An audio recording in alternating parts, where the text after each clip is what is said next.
How did you know that there was a problem in your area around domestic abuse? A moment of clarity came fairly early on in the pandemic, when we were trying to work out as a partnership how we responded to the new challenges and what those challenges might be.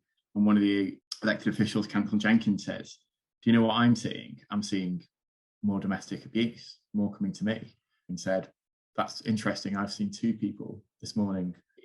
It spurred us to find out more and to understand a little bit more about whether this was something particular to us or an issue with the pandemic. We all felt a real strong need to see what we could do collectively to address. What we were seeing as well was the impact it was having on children and young people. So we wanted to ensure we knew what they were feeling and how it impacted on their lives as well. How did you come together and what did you do? We wanted to work as a group of partnership, so make sure that we were bringing all partners in who were likely or to be able to support this. The greatest opportunity to spread information as fast and as broadly as we could. By this point, we were reaching the annual campaign that we're having each November to help draw focus around the issues of domestic abuse.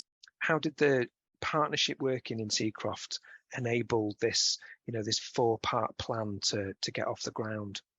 It enabled us to say what we were actually seeing and what could we do about it. So it was then brought people in to say, what else can we add to the plan to be able to support the families? What I found really fascinating was working with experts to pull together something which we felt was quite powerful, but then bring it back to the group and tweak it and change it. So it really did appeal to, it was a place-based, if you like, response to this, so you could see how people might react to it in the area. And then we had that ability to be able to show professionals that we're working with, but also to be able to go and work with smaller groups and youth groups in the community and get their feedback from youth workers, from teachers, from young people about what kind of impact it might have. And